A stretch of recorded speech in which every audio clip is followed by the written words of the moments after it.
el delantero más temible de México, campeón con el América. 16 millones de dólares. Horas después, muerto en una asquerosa camilla de Doha, con apenas 27 años, agonizando en un idioma que nadie quería entender. 11 años después, su hijo soltó la verdad. A mi papá lo asesinaron y sé quién estuvo esa noche en el hospital. Lo que sucedió esa madrugada en Doha no fue un accidente. Hay una grabación que ocultaron durante 20 años. Hay exámenes médicos que jamás aparecieron.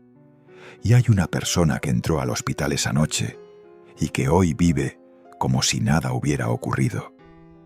Su esposa comprendió que llevaban semanas siguiéndolo.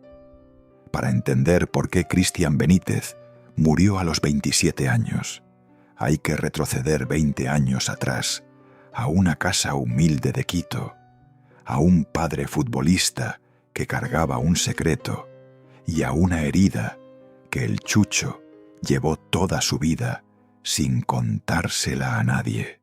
Mucho antes de su muerte en Doha, del contrato millonario y de los 3 títulos en México, hubo un niño descalzo en el patio de una casa pobre, persiguiendo una pelota de plástico hasta que anochecía.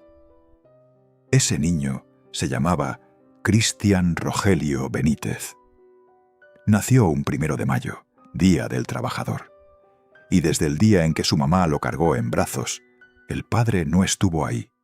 El padre era futbolista, andaba siempre en alguna cancha, llegaba tarde, se iba temprano, se perdía los cumpleaños. Dentro de esa casa, el papá no era una figura, era una silla vacía a la hora de la cena.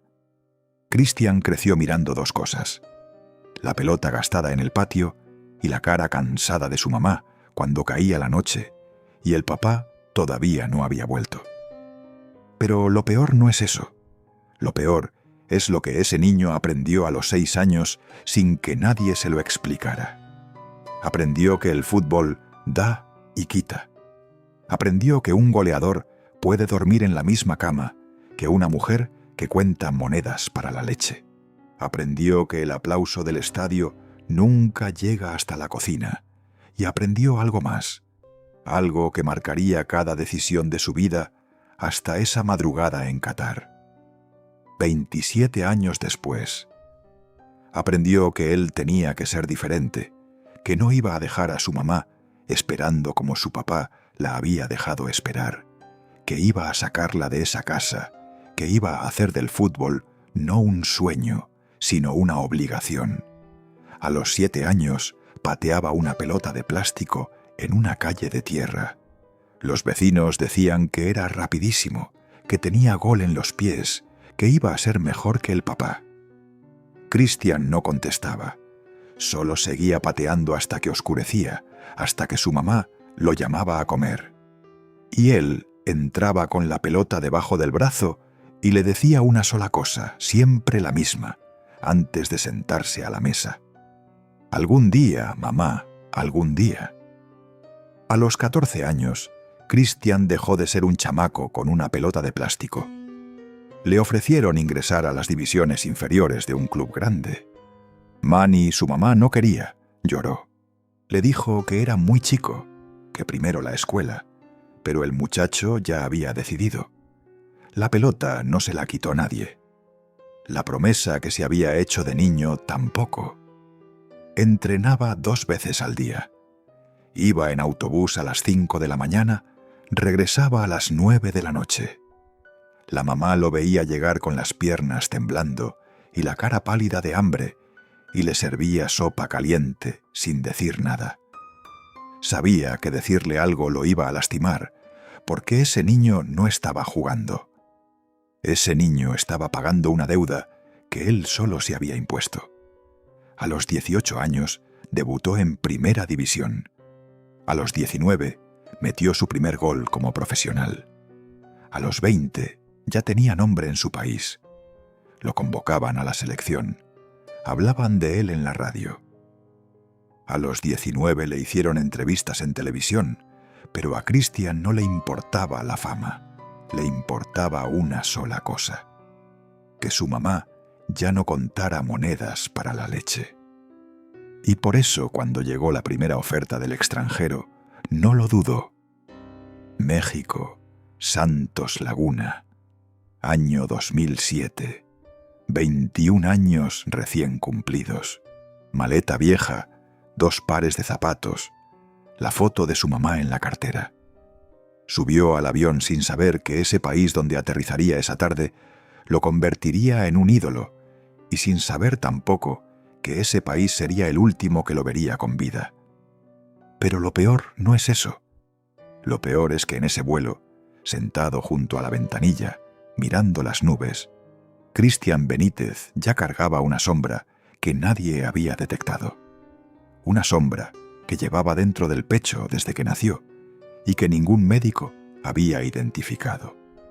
Una sombra que iba a esperar pacientemente 6 años mientras el muchacho se hacía campeón, mientras se casaba, mientras tenía 2 hijos gemelos, mientras compraba la casa que le había prometido a su mamá. Una sombra que se despertaría en una camilla de Doha y que no iba a esperar más. Lo recibió Torreón, la comarca lagunera, tierra de algodón, de calor seco, de una afición que respira fútbol como respira polvo.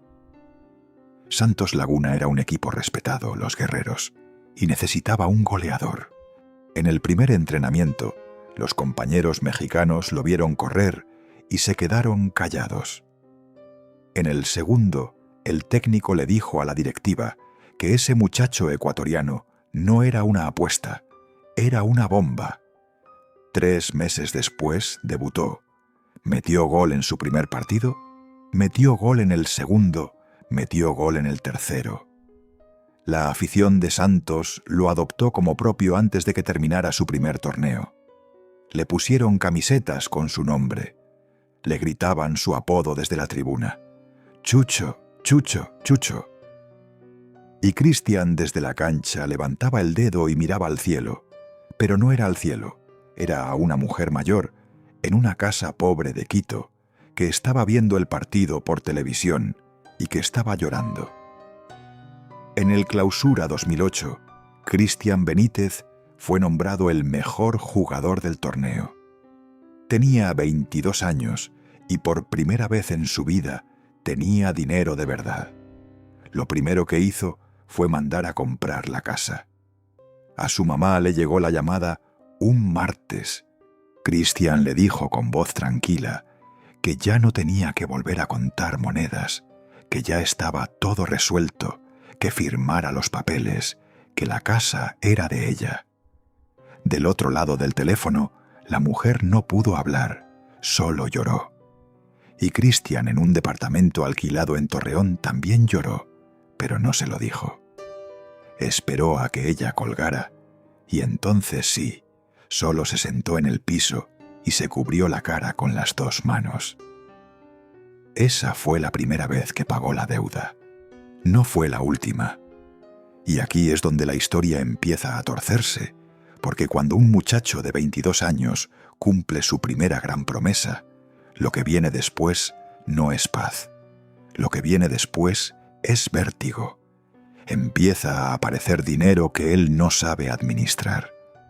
Empiezan a aparecer personas que él nunca había visto.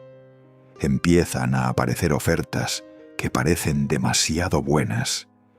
Y empieza a aparecer también, sin que nadie se percate, la primera grieta de lo que años después le costaría la vida.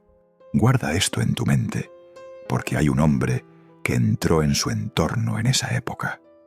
Un hombre que estaría en su boda, en el bautizo de sus gemelos, en el día que firmó el contrato del América y en el día que firmó el contrato de Qatar.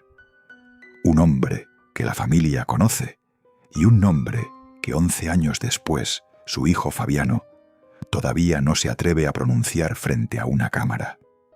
A ese nombre vamos a llegar. Pero todavía no. Primero hay que entender cómo el niño que le prometió algo a su mamá se convirtió en el hombre que viajó a un país donde nadie hablaba su idioma y por qué nunca debió haber subido a ese avión. En el año 2007, mientras Cristian rompía redes en Santos, conoció a la mujer que le cambiaría la vida. Se llamaba Lisette Chalá. Era ecuatoriana, hija de otro futbolista reconocido. Tenía los ojos grandes, la voz suave y una sonrisa que el Chucho describía a sus amigos como lo más hermoso que había visto. Se enamoraron rápido. Se casaron en 2007 y 2 años después, en agosto de 2009, llegaron al mundo 2 hijos al mismo tiempo. Gemelos. Roger Cristiano y Fabiano, 2 varones que heredarían el apellido y la sombra del padre. Cristian tenía 23 años. Era goleador del campeonato mexicano. Tenía una esposa hermosa, 2 hijos sanos y la casa de su mamá pagada. Y por primera vez en su vida pensó que estaba cumpliendo todo lo que se había prometido. Pero el fútbol no perdona la calma, y los goleadores que rompen redes en México empiezan a sonar en Europa. En 2009 llegó la propuesta del Birmingham City, Premier League, Inglaterra, el sueño de cualquier sudamericano. Cristian aceptó, hizo las maletas, se llevó a Lisette y a los gemelos recién nacidos y se fue a un país donde llovía todos los días, donde nadie hablaba español, donde la comida no le sabía a nada. El paso por Inglaterra fue corto, una temporada, pocos goles, mucha banca y un regreso silencioso a México. Pero esa experiencia inglesa, breve y fría, sembró algo en Cristian que no se vio en su momento. Le sembró miedo a equivocarse en el extranjero. Le sembró la idea de que firmar contratos lejos podía salir mal, y le sembró sobre todo una desconfianza nueva hacia los intermediarios que aparecían ofreciendo Europa, Asia, lo que fuera, con tal de cobrar comisión. Pero esa lección se le iba a olvidar 4 años después, y olvidarla le costaría la vida. Regresó a Santos, volvió a marcar, volvió a ser goleador. Y en 2011, las Águilas del América hicieron lo que pocas veces hacen. Pagaron casi millones de dólares por su pase, cifra histórica en su momento. El América quería un 9 que metiera goles y compró al ecuatoriano que llevaba años haciéndolo. Cristian llegó a Coapa con la maleta más grande. Llegó con la responsabilidad de hacer campeón al equipo más popular del país y llegó con algo que pocos sabían. Ya tenía un hombre de confianza pegado a él, alguien que le administraba parte del dinero, alguien que le sugería las inversiones, alguien que decidía con qué clubes negociaba y con cuáles no. Ese alguien estaba ahí desde Santos. Se había ganado la confianza del muchacho con palabras suaves y promesas grandes, y se había convertido, sin que la familia lo notara, en una pieza fija del entorno del Chucho. Aquí es donde todo cambia, porque mientras Cristian le metía goles al Cruz Azul, al Pumas, al Chivas, mientras la afición americanista lo abrazaba como uno de los suyos, mientras la prensa lo señalaba como el mejor delantero del campeonato, en su contabilidad personal estaban ocurriendo cosas que él no comprendía. Movimientos, transferencias, préstamos a personas que él no recordaba, inversiones en negocios que nunca despegaron, comisiones que se cobraban por contratos que él no había terminado de firmar. Pero Cristian no preguntaba. Cristian confiaba. Cristian creía que el hombre que tenía a su lado, el que sonreía en cada foto familiar, el que cargaba a sus hijos en brazos, era de los suyos. Y así llegó el Clausura 2013, la final contra Cruz Azul, aquella final que pasó a la historia, la que Cruz Azul ganaba 2-0 a minutos del final, la que el América empató con 2 goles en tiempo agregado, la que terminó en penales, la que el América levantó, la que destrozó a media afición azul y enloqueció a la otra mitad. Cristian Benítez fue parte de ese equipo. Se coronó campeón, levantó la copa, lloró en el centro de la cancha mientras los compañeros lo abrazaban y volvió a mirar al cielo una vez más, pensando en la mujer mayor que estaba viendo el partido en una casa de Quito. Tenía 27 años. Era leyenda de un club gigante, era goleador del torneo y era en ese momento el delantero ecuatoriano más reconocido del continente. Un mes después, estaba muerto. Si esta historia te está atrapando, suscríbete al canal para que no te pierdas lo que viene. Junio de 2013, Cristian acaba de ser campeón. La prensa habla del Manchester United, habla del Real Madrid, habla de equipos italianos que lo siguen desde hace meses. El mundo del fútbol grande está mirando al Chucho y de pronto, sin que nadie lo anticipara, aparece otra oferta más rápida, más cerrada, más urgente. Qatar, un equipo que nadie en México ubicaba bien.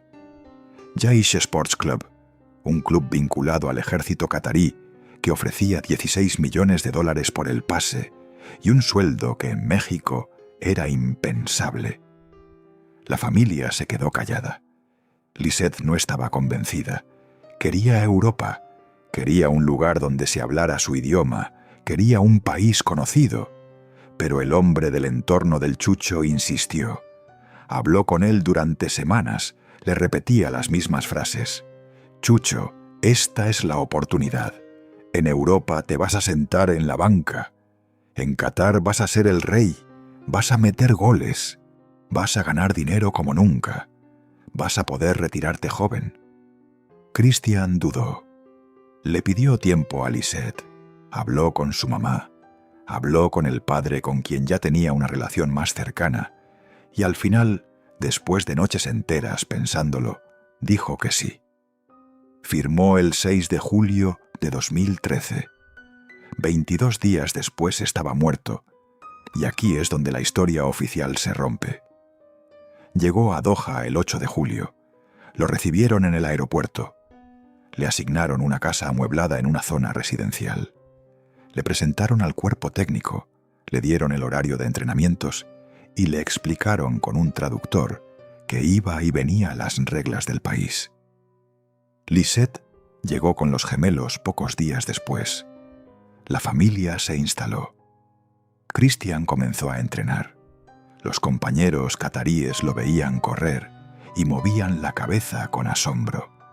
Era rápido, era fuerte, era un 9 de élite, pero algo no cuadraba.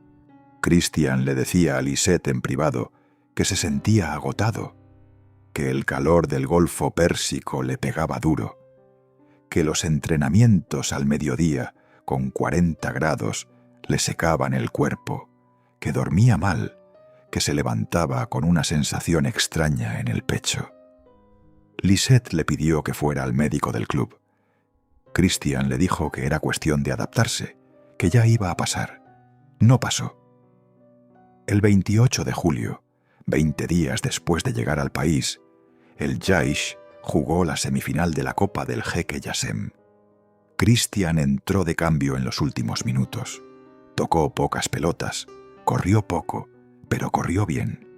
Salió del campo sin quejarse, sin avisar nada, sin decirle al cuerpo médico que algo andaba mal. Esa noche cenó con Lisette, se acostó temprano, le dio el beso de las buenas noches a los gemelos y se durmió. A las 3 de la mañana del 29 de julio, se despertó con un dolor en el estómago que lo dobló en la cama. Lisette encendió la luz, lo vio sudando, lo vio temblando. Cristian, doblado, le dijo que se sentía mal, que el dolor era intenso, que llamara a alguien. Lisette llamó al club. El club mandó un coche. Subieron a Cristian, lo llevaron al hospital más cercano. Lisette iba en el asiento de atrás, con la cabeza de su esposo en el regazo, hablándole, diciéndole que aguantara. Cristian la miró desde abajo, con los ojos llorosos, y le dijo 5 palabras que ella no olvidaría jamás. «Te encargo a mis hijos». Lisette comenzó a llorar. Le dijo que no dijera eso, que no se iba a morir, que era un dolor de estómago, que ya estaban llegando al hospital, que iban a atenderlo. Pero Christian ya sabía algo que ella todavía no entendía. Llegaron al hospital a las 4:30 de la mañana, y ahí empezó la pesadilla. Lisette bajó del coche pidiendo ayuda, pero Lisette hablaba español, algo de inglés, cero árabe, y el personal de admisión hablaba árabe, algo de inglés, cero español. La primera enfermera que la atendió no captó la urgencia, tomó datos, hizo preguntas que Lisette no podía contestar bien, pidió papeles, pidió pasaportes, pidió la tarjeta del seguro del club. Christian, sentado en una silla de ruedas doblado, gritando de dolor, esperó. Pasaron 15 minutos, pasaron 20.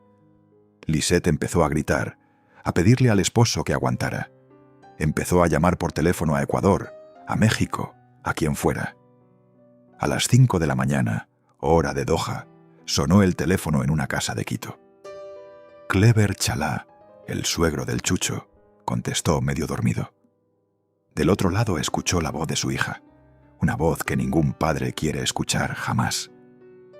«Papá, Christian se está muriendo. No lo atienden. No hay médico. No nos entienden. Por favor». Clever no supo qué hacer.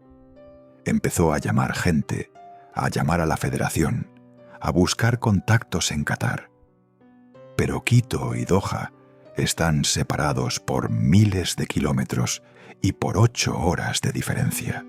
Y un hombre en pijama llorando con el teléfono en la mano no podía hacer nada. Mientras tanto, en el hospital de Doha, finalmente apareció un médico.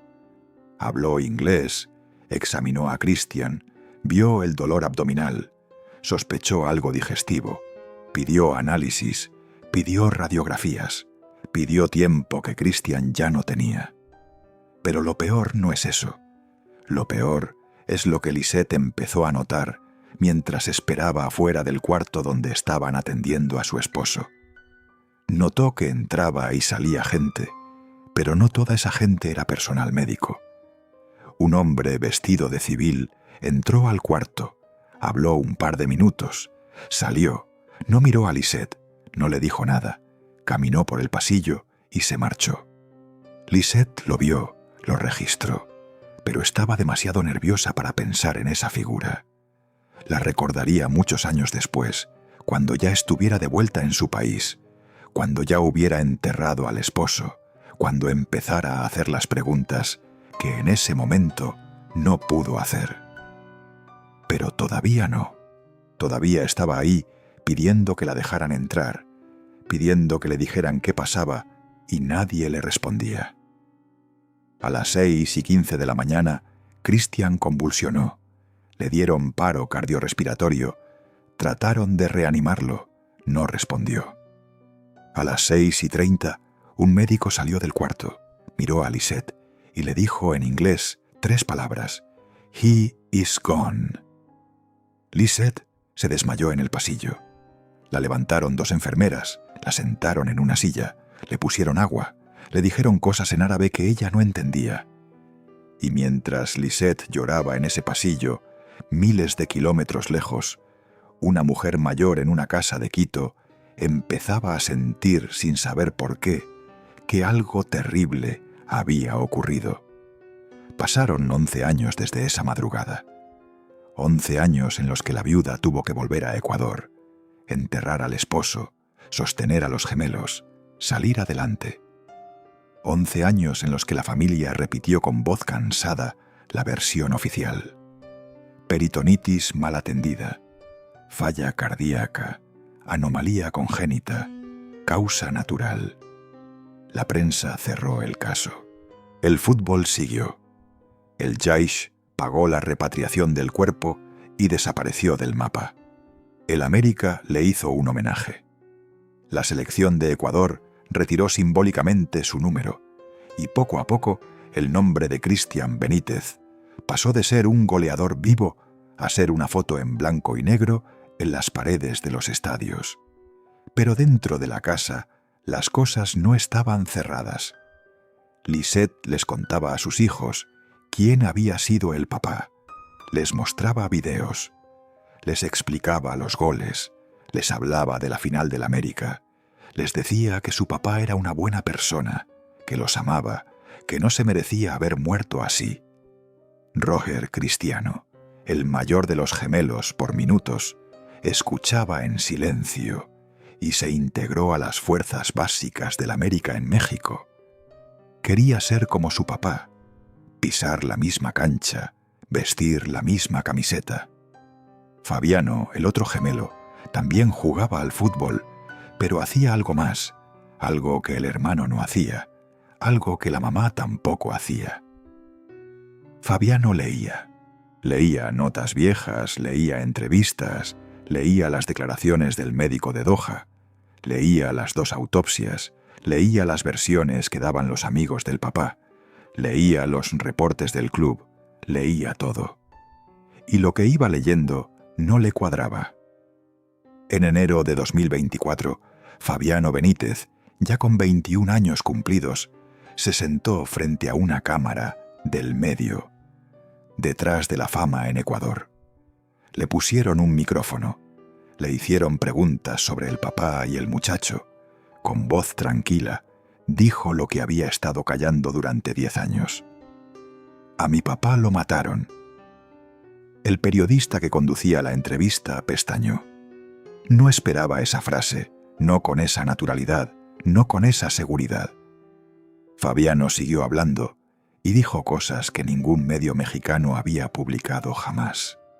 Dijo que su papá era un joven sano, que no tomaba alcohol, que no se drogaba, que estaba en perfecta condición física, que había pasado los exámenes médicos del traspaso a Qatar sin ningún problema. Dijo que las 2 autopsias se contradecían, que la primera hecha en Doha hablaba de peritonitis, que la segunda hecha en Ecuador hablaba de anomalía coronaria congénita, que las 2 cosas no podían ser verdad al mismo tiempo, que algo no cuadraba. Dijo que había pedido los reportes médicos completos del hospital de Doha y que esos reportes nunca llegaron a su mamá, que se habían quedado en Qatar, que le habían hecho firmar a su mamá un papel para entregar el cuerpo, que ese papel estaba en árabe, que su mamá no sabía que había firmado. Dijo que él tenía pruebas, que estaba investigando, que llevaba años atando cabos y que había una persona que sabía la verdad, una persona que había estado esa noche en el hospital y que no era de la familia. Fabiano dijo mirando a la cámara una frase que a su mamá le hizo llorar cuando la vio en internet días después. Mi instinto como hijo me dice que a mi papá lo mataron y voy a seguir buscando hasta que sepa quién fue. Esa entrevista la vio el tío Rooney, hermano del Chucho. Y Rooney, que durante años había guardado silencio, también habló. En una emisora ecuatoriana dijo 4 palabras que reabrieron la herida. A Cristian lo intoxicaron y agregó que estaba decepcionado de la Federación Ecuatoriana, que estaban dispuestos a que se reabriera el expediente, que era muy extraño lo que había ocurrido, que a su cuñada no le habían entregado los exámenes en Qatar, que ahí había algo turbio. La revelación del hijo, sumada a las palabras del tío, sacudió al fútbol ecuatoriano. Pero en México, donde el Chucho había sido ídolo, la historia llegó tarde y llegó incompleta, porque lo que Fabiano dijo en esa entrevista era apenas la punta del iceberg. Hay algo que la familia del Chucho descubrió después de años de lucha silenciosa, y es algo que transforma todo lo que se contó en los periódicos en julio de 2013. Los exámenes médicos completos que se le hicieron a Cristian Benítez en el hospital de Doha la madrugada del 29 de julio jamás llegaron a Ecuador, jamás llegaron a México, jamás llegaron a la viuda, Jamás llegaron a los abogados de la familia. Lo que llegó fue un certificado de defunción, un resumen, una hoja con la causa oficial. Pero los análisis completos, las muestras toxicológicas, los electrocardiogramas realizados durante la madrugada, las notas del personal médico, la cronología minuto a minuto de lo que ocurrió dentro del cuarto de urgencias, eso jamás se entregó, y hay un motivo concreto por el que jamás se entregó. Lisette Chalá, la viuda, firmó un papel pocas horas después de la muerte de Christian, un papel que necesitaba firmar para que el hospital liberara el cuerpo. Sin esa firma, el cuerpo se quedaba en Doha. Sin esa firma no había repatriación. Sin esa firma no había funeral. Lisette firmó, pero Lisette no sabía qué estaba firmando. El papel estaba en árabe, algunas líneas en inglés. Un funcionario del consulado fue a traducirle por encima. Le dijeron que era un documento administrativo, que era de rutina, que era para autorizar el traslado. Lo que Lisette firmó, según supo años después, fue un documento de descargo, un papel que eximía al hospital de cualquier responsabilidad legal posterior y que en la letra pequeña restringía el acceso de la familia a los archivos médicos completos. Por eso los reportes nunca llegaron. Por eso la familia nunca pudo cuestionar oficialmente la versión del hospital. Por eso la causa de la muerte se cerró con 2 autopsias contradictorias y nadie solicitó una tercera. Pero hay más. La autopsia hecha en Doha, la primera, indicó que Christian había fallecido por un paro cardíaco derivado de una peritonitis aguda. Eso significa que el origen del problema era abdominal, una infección en el peritoneo, posiblemente derivada de una apendicitis no detectada a tiempo. Pero la autopsia hecha en Ecuador, la segunda, realizada 3 días después, dijo otra cosa. Indicó que Christian tenía una anomalía congénita en la arteria coronaria, que había nacido con eso, que tarde o temprano lo iba a matar, que lo de Doha solo había acelerado lo inevitable. 2 autopsias, 2 causas distintas, 2 versiones que no podían unirse. La familia se quedó con la duda, pero la presión mediática, el agotamiento y el dolor del entierro hicieron que aceptaran las 2 versiones a medias. Para los periódicos quedó como peritonitis, para los médicos quedó como anomalía coronaria, para la afición quedó como tragedia natural. Pero para Fabiano, 11 años después, no quedó cerrado. Fabiano se hizo una pregunta que nadie había formulado en voz alta. Si su papá tenía una anomalía coronaria desde el nacimiento, ¿cómo es que pasó los exámenes médicos del traspaso a Qatar 2 semanas antes de morir? Porque los traspasos millonarios incluyen revisiones médicas exhaustivas, electrocardiogramas, pruebas de esfuerzo, análisis cardíacos completos. Sin esas pruebas, ningún club paga $16 millones. Christian las pasó todas en México y en Doha. Le dieron el visto bueno. Estaba sano. Si tenía una anomalía coronaria de nacimiento, los exámenes la tendrían que haber detectado. No la detectaron. Eso significa que o no la tenía, o los exámenes de Qatar tampoco se realizaron bien. Y si no la tenía, ¿qué fue lo que realmente lo mató? Fabiano tiene una sospecha, y esa sospecha tiene nombre. Pero antes de llegar a ese nombre, hay otro detalle que la familia descubrió. Un detalle que cambia el ángulo completo de la noche de Doha. En las 2 semanas que Christian estuvo vivo en Qatar, pasaron cosas que nadie contó en su momento, cosas que Lisette empezó a juntar después, cuando ya estaba de vuelta en Ecuador, y que se le quedaron clavadas en la cabeza. Christian recibía llamadas extrañas, de números desconocidos, llamadas que duraban poco, llamadas que él contestaba en otro cuarto y de las que regresaba con la cara seria. Lisette le preguntaba quién era. Christian le decía que cosas del club, cosas del manager, cosas del entorno, que no se preocupara. Pero Lisette se preocupaba.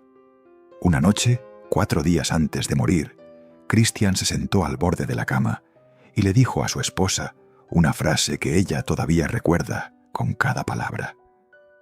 «Litze, si me llegara a pasar algo, cuida los papeles del banco. Cuida los papeles de Qatar. No firmes nada sin abogado». Lisette se quedó helada. Le preguntó qué pasaba. Christian le dijo que nada, que era por si acaso, que estaba en un país nuevo y prefería estar prevenido. Pero Lisette en ese momento sintió que su esposo le estaba ocultando algo. Esa frase no fue casualidad, porque 3 días antes Christian había llamado a México, había hablado con un amigo cercano, le había pedido ayuda con un asunto de papeles, le había dicho que algo no estaba bien con el contrato, que había cláusulas que no entendía, que le habían firmado cosas a la carrera. Ese amigo, años después, declaró en una entrevista que el chucho le había sonado preocupado, diferente, como si presintiera algo. Pero el amigo no le dio importancia. Pensó que era el cambio de país. Pensó que era la presión del nuevo equipo. Pensó que el chucho ya iba a salir de eso. El chucho no salió. El chucho murió 4 días después de esa llamada, y los papeles que le pidió a Lisette que cuidara no aparecieron por ningún lado. La familia en los meses siguientes buscó esos papeles en la casa de Doha que el club les había prestado. Buscó en el departamento que tenían en Ciudad de México. Buscó en Quito. No encontró nada. Como si alguien hubiera entrado y se hubiera llevado todo. Y aquí es donde la historia da un giro que pocos conocen. Lisette, la viuda, contó años después en una entrevista a Detrás de la Fama que en los días posteriores al entierro comenzó a notar movimientos extraños alrededor de su casa de Ciudad de México. Coches estacionados frente al portón, coches que no eran del barrio, coches que se quedaban 2 o 3 horas y se iban. Llamadas anónimas al teléfono fijo, llamadas que cortaban cuando ella contestaba. Y un día, a la semana del funeral, llegó a su casa un sobre sin remitente. Adentro, una hoja con 3 palabras escritas a máquina. Olvídese de todo. Lisette se asustó. Llamó a su papá, le contó. Clever Chalá, el suegro del chucho, le dijo que se fuera de México, que volviera a Ecuador, que no se quedara sola con los niños. Lisette empacó esa misma semana, se fue, y desde Ecuador, ya con los gemelos a salvo, empezó a entender lo que había estado ocurriendo frente a sus ojos durante semanas y que ella, por el dolor, no había podido ver. A su esposo lo habían estado vigilando antes y después de Qatar. Y ahí entra el segundo golpe. Porque Lisette, revisando los papeles que sí había podido sacar de la casa de Doha, encontró un documento que le heló la sangre. Era un seguro de vida firmado pocos días antes del traspaso por una cantidad que ella no había visto antes. Un seguro a nombre de Christian Benítez, con beneficiarios que Lisette no reconocía.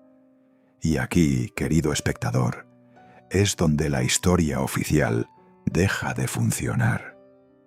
Lo que Lisette descubrió, sumando todo lo que tenía, fue lo siguiente.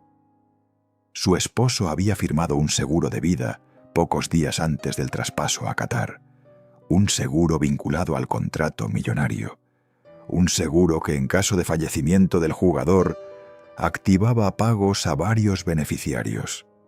Algunos beneficiarios eran la familia, eso era normal. Cualquier futbolista de élite firma seguros que protejan a sus hijos, pero había otros beneficiarios, personas físicas, nombres que aparecían en el documento y que no tenían relación familiar con Christian. Lisette, que en ese momento estaba en Ecuador, Intentó pelear esos pagos, intentó denunciar, intentó hablar con abogados, y aquí entra la otra parte de la revelación, la que conecta todo. Los exámenes médicos completos del hospital de Doha jamás llegaron a la familia, pero Lisette, después de años, entendió por qué. No fue por el papel que firmó, eso era la excusa. Fue porque esos exámenes contenían información que comprometía la versión oficial, información que, de salir a la luz, habría dejado en evidencia tanto al hospital como al entorno cercano de Christian. En 2014, un periodista ecuatoriano que investigaba el caso aseguró haber tenido acceso parcial a notas internas del personal médico de Doha. Esas notas describían algo que la versión oficial no mencionaba. Decían que Christian, al ingresar al hospital, presentaba síntomas que no correspondían únicamente a una peritonitis. Decían que había señales de algo más, algo que el equipo médico no pudo o no quiso identificar en ese momento. Decían también que durante la madrugada, antes de la muerte, una persona ajena al personal del hospital y ajena a la familia entró a la habitación. Habló con uno de los médicos, le mostró un documento y se fue. Esa persona no aparecía en ningún registro oficial. Esa persona era el motivo por el que los exámenes nunca salieron del hospital. Esa persona es la que la viuda vio entrar y salir sin entender mientras esperaba en el pasillo. Esa persona es la que Fabiano, 11 años después, dice conocer. Y aquí es donde la historia se vuelve escalofriante. Esa figura no era cualquier persona. Esa figura, según lo que la familia logró reconstruir con los años, formaba parte del entorno cercano al Chucho desde mucho antes de Qatar, mucho antes del América, mucho antes del campeonato. La figura había estado en el día de la boda, en el bautizo de los gemelos, en cada celebración familiar, en cada firma de contrato. Había sido parte del círculo íntimo del jugador, y esa figura casualmente había viajado a Doha pocos días antes de la muerte.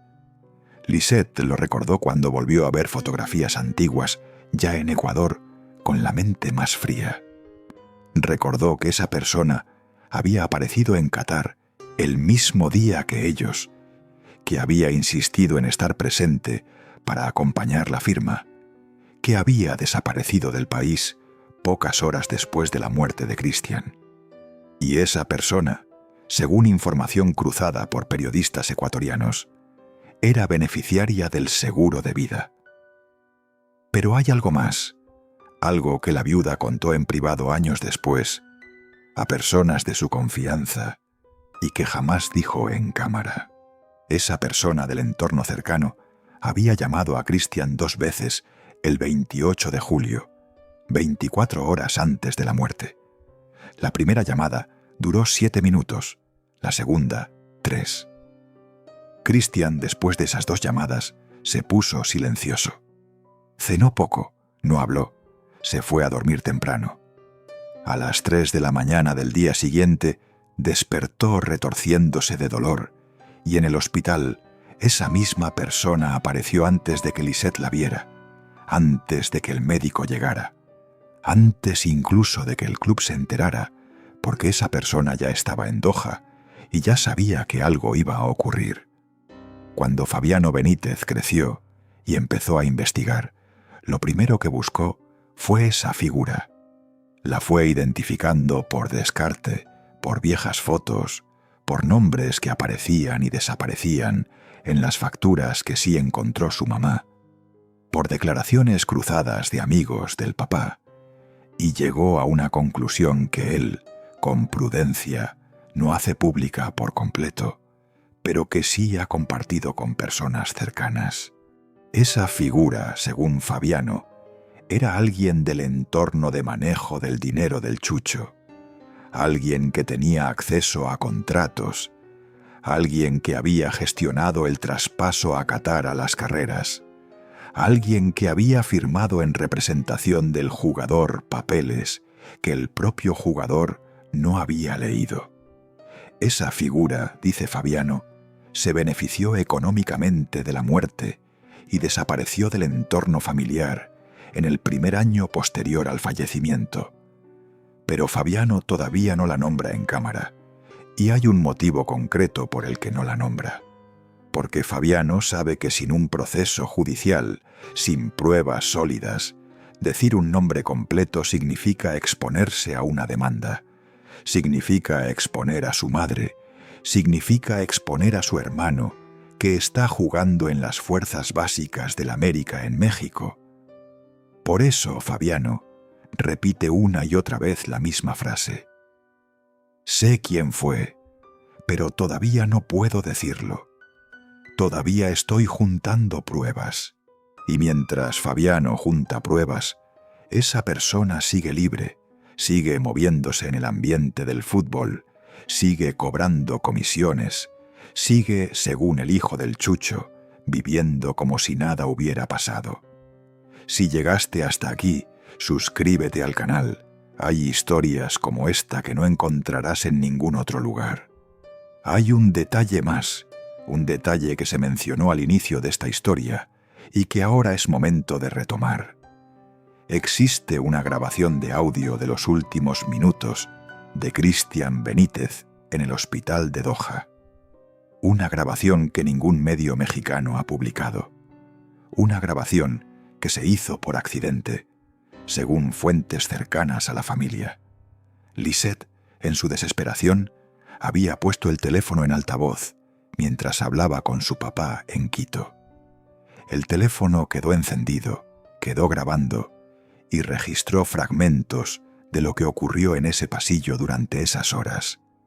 En esa grabación, según personas que la han escuchado, hay 3 voces de hombres adultos hablando en árabe. Hay una voz de hombre hablando en español, sin acento catarí. Y hay un sonido seco, como de una puerta, que se cierra segundos antes del primer grito de los médicos pidiendo el carro de paro. Esa grabación está hoy guardada por la familia, no se ha hecho pública, no se ha entregado a las autoridades. La razón, según ha trascendido, es que la viuda teme por la seguridad de sus hijos si esa cinta sale a la luz sin un respaldo legal sólido. Pero la grabación existe, y mientras exista, la versión oficial seguirá teniendo grietas. Mientras Fabiano investiga desde Ecuador, su hermano Roger Cristiano hace algo diferente. No habla en cámara, no concede entrevistas, no reabre el caso. Roger entrena todos los días en las fuerzas básicas del América, en Coapa, en la misma cancha donde su papá fue campeón. En 2023, con 14 años, Roger Cristiano Benítez Chalá levantó un trofeo con la categoría Sub-13 de las Águilas. La afición americanista, que recordaba al Chucho, vio al hijo levantar la copa y se le hizo un nudo en la garganta. Roger es la otra cara de la herencia, la que no busca culpables, la que solo quiere honrar al padre con goles. Pero Roger en privado también sabe lo que dice el hermano, sabe lo que descubrió la mamá, sabe lo del seguro, sabe lo de la grabación, sabe que hay un nombre que la familia conoce y que nadie dice. Y juega porque le prometió, sin decirlo en voz alta, lo mismo que su padre le había prometido a su abuela décadas atrás: llegar a primera, llegar lejos, llegar más lejos que el papá. El ciclo se repite, pero esta vez en sentido inverso. Vamos a nombrar no a una persona, sino a un rol, porque ese rol es lo que el espectador necesita entender para cerrar esta historia. En el fútbol latinoamericano hay una figura que aparece junto a los jugadores jóvenes que comienzan a ganar dinero. Esa figura no siempre es el manager, no siempre es el agente. A veces es un familiar, a veces es un amigo de la infancia, a veces Es alguien que se metió por la ventana del entorno y se quedó. Esa figura administra, aconseja, maneja contratos, habla con clubes y sobre todo cobra una comisión por cada operación. En el caso de Cristian Benítez, esa figura existía. La familia lo sabe, los amigos cercanos del Chucho lo saben, algunos compañeros del América lo saben, y esa figura fue quien impulsó el traspaso a Qatar. Cuando el Manchester United, el Real Madrid y equipos italianos sondeaban al Chucho, esa figura no los promovió. Cuando llegó la oferta de Qatar, esa figura insistió, la presentó como inmejorable, la aceleró, la cerró antes de que nadie en la familia pudiera meditarla bien. Cuando Cristian llegó a Doha, esa figura viajó con él. Cuando Cristian firmó papeles que no leyó, esa figura estaba presente. Cuando Cristian recibió llamadas extrañas en sus últimos días, esa figura era una de las voces. Y cuando Cristian agonizaba en el hospital, esa figura estaba en Doha. Apareció en el pasillo, habló con un médico, mostró un papel y se fue antes de que la familia pudiera registrarlo bien. Esa figura cobró parte del seguro de vida. Esa figura cobró comisiones del traspaso. Esa figura desapareció del entorno familiar en los meses posteriores al funeral. Y esa figura sigue libre, no la vamos a nombrar. No por miedo, sino por respeto a la familia, que está reuniendo lo necesario para hacerlo en su momento, en un proceso judicial con pruebas que se sostengan. Pero la figura existe, tiene cara, tiene voz, tiene un teléfono que sonó 2 veces en la noche del 28 de julio de 2013 y tiene una conciencia que, si todavía le funciona, no debe dejarla descansar. Eso es lo que el hijo Fabiano sabe. Eso es lo que está esperando el momento de decir. El 30 de julio de 2013, un avión salió de Doha rumbo a Quito. En la bodega, dentro de una caja de zinc sellada, viajaba lo que quedaba del delantero más temible del fútbol mexicano. Lisette iba en cabina, callada, con los gemelos dormidos sobre su falda. Atrás dejaba una casa amueblada que ya no era suya. Atrás dejaba un país donde nadie le había hablado en su idioma. Atrás dejaba una habitación de hospital, cuya puerta había cerrado un hombre, cuyo nombre todavía no podía pronunciar. En Quito, miles de personas esperaban al pie del avión. Hubo banderas, hubo cánticos, hubo lágrimas. Hubo un país entero detenido en una pista de aterrizaje, viendo cómo bajaban del avión la caja de un muchacho de 27 años. La mamá del Chucho, esa mujer mayor que durante años había contado monedas para la leche, vio bajar a su hijo en una caja y no lloró ahí. Lloró 3 días después, cuando se quedó sola en la casa nueva, en la casa que él le había comprado, y entendió por primera vez que la deuda que el muchacho había pagado se la había cobrado la vida con intereses. En el funeral hubo discursos, aplausos, banderas a media asta, pero hubo algo que no hubo. No hubo investigación. La Federación Ecuatoriana hizo un homenaje y continuó. El club mexicano hizo 1 minuto de silencio y continuó. El Jaish pagó la repatriación, mandó una corona de flores y continuó. La FIFA emitió un comunicado breve y el caso se cerró antes de que nadie alcanzara a abrirlo. Y mientras todo el fútbol seguía, una persona del entorno cercano al Chucho cobraba lo que le tocaba. Un cheque del seguro, una comisión del traspaso, una participación en pagos que tenían que activarse con la muerte del jugador, y regresaba a su vida normal, a sus reuniones, a sus llamadas, a sus contratos con otros muchachos jóvenes que también tenían talento en los pies y madres pobres en barrios olvidados. Esa persona no se escondió, no se fue del país, no cambió de oficio. Siguió.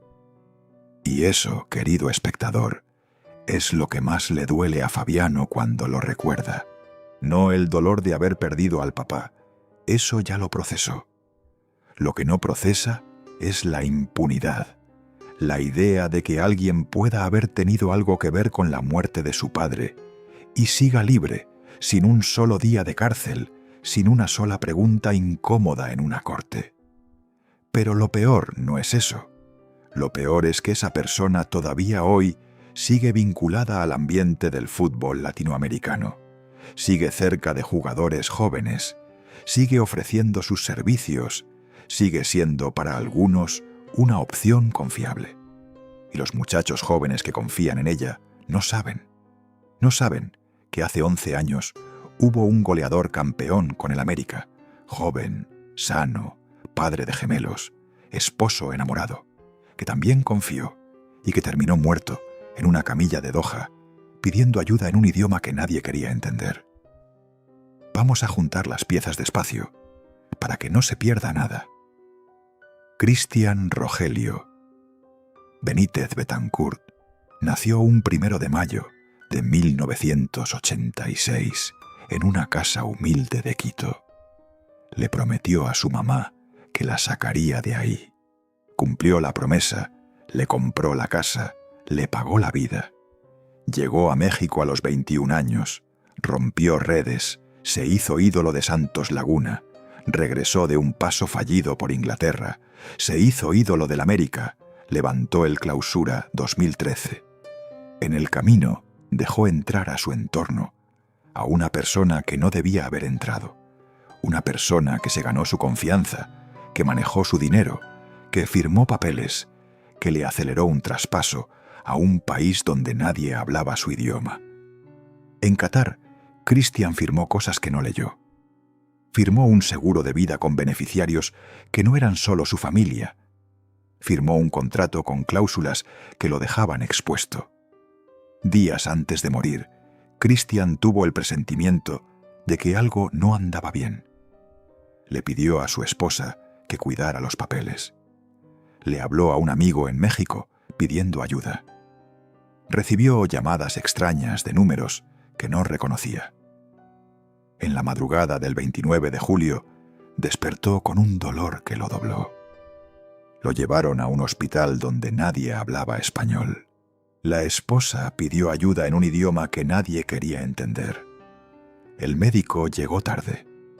Los exámenes se hicieron sobre la marcha. La causa de muerte cambió de versión entre Doha y Quito.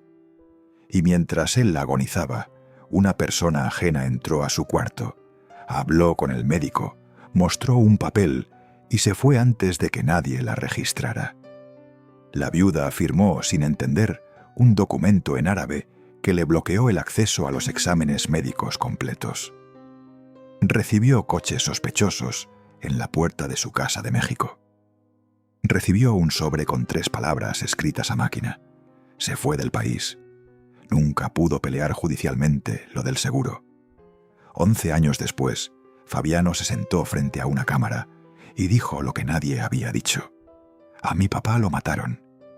Y lo dijo no por instinto. Lo dijo por años de leer, comparar, atar cabos.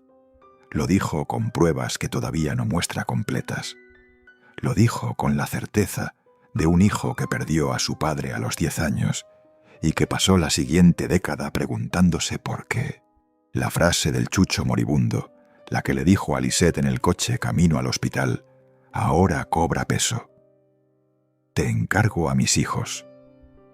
Esa frase dicha por un hombre de 27 años, sano, campeón un mes antes, no era el reconocimiento de una enfermedad. Era el reconocimiento de algo más. Era el reconocimiento de una traición que él, en sus últimos minutos, ya estaba viendo con claridad. Cristian Benítez murió sabiendo, y el hijo, 11 años después, está comenzando a saber lo mismo que sabía el padre. Hay un patrón en el fútbol latinoamericano que se repite cada generación. Un muchacho pobre, una madre sola, una promesa hecha temprano, un don en los pies, un avión que despega, Un país nuevo, un dinero que llega de golpe y que el muchacho no sabe cuidar, un entorno que aparece y un final que no fue el que el muchacho prometió. Cristian Benítez no fue el primero, no será el último, pero su historia tiene algo que la diferencia. Su historia tiene un hijo que no se conformó. Hay padres que se llevan los secretos a la tumba. Hay hijos que aceptan la versión oficial y siguen.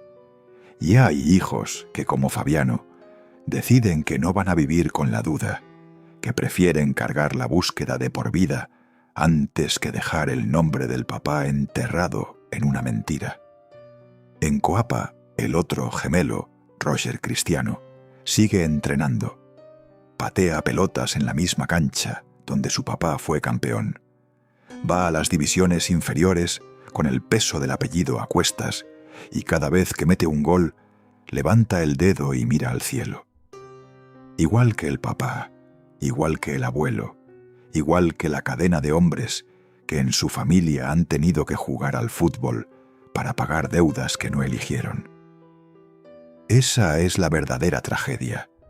No es solo que Cristian haya muerto a los 27 años, es que 2 niños perdieron a su padre cuando tenían 10.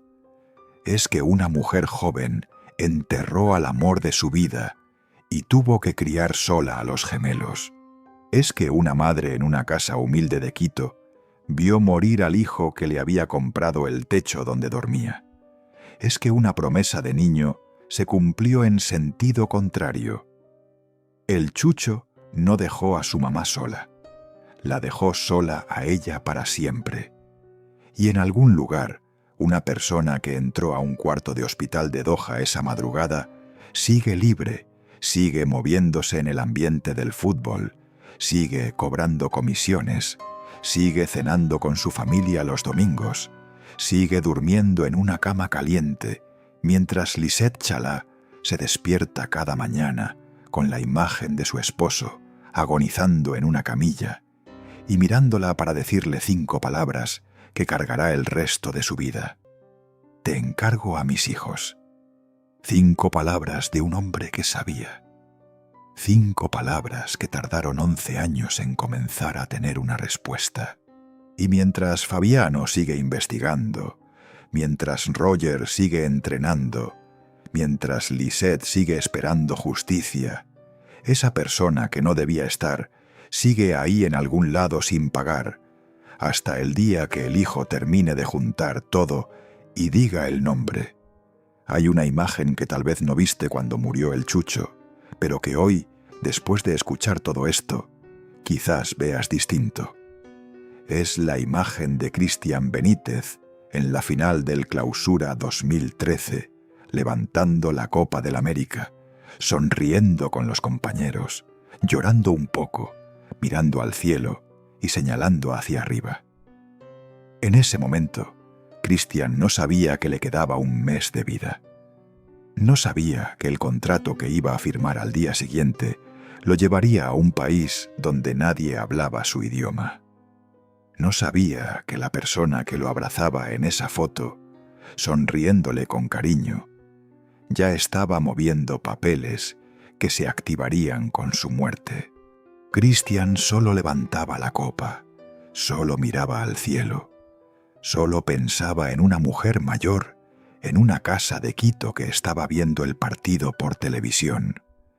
Y ella, esa mujer mayor que recibió la llamada del hijo años antes, diciéndole que ya no tenía que contar monedas, también miraba al cielo, también sonreía, también lloraba. Las 2 miradas, la del muchacho en la cancha y la de la madre en la casa, se cruzaban en algún punto invisible del aire, como se cruzan las miradas cuando una promesa se cumple.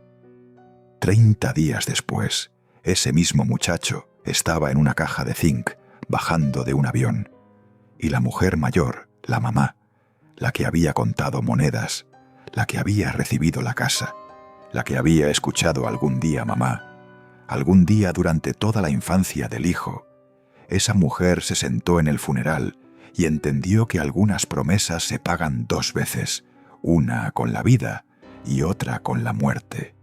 Esa es la lección que deja Cristian Benítez. No la del talento, no la de los goles, no la del campeonato. La lección es que cuando un muchacho pobre llega a tener mucho, aparecen siempre alrededor las mismas figuras. Manos suaves que firman papeles, voces tranquilas que aconsejan inversiones, sonrisas amables que se sientan a la mesa familiar como si fueran tíos. Y a veces esas figuras son leales y a veces no. Cuando un muchacho pobre, que le prometió a su madre que la sacaría del barrio, empieza a ganar 16 millones de dólares, alguien siempre se acerca. Y ese alguien, demasiado seguido en el fútbol latinoamericano, no viene a ayudar, viene a aprovechar.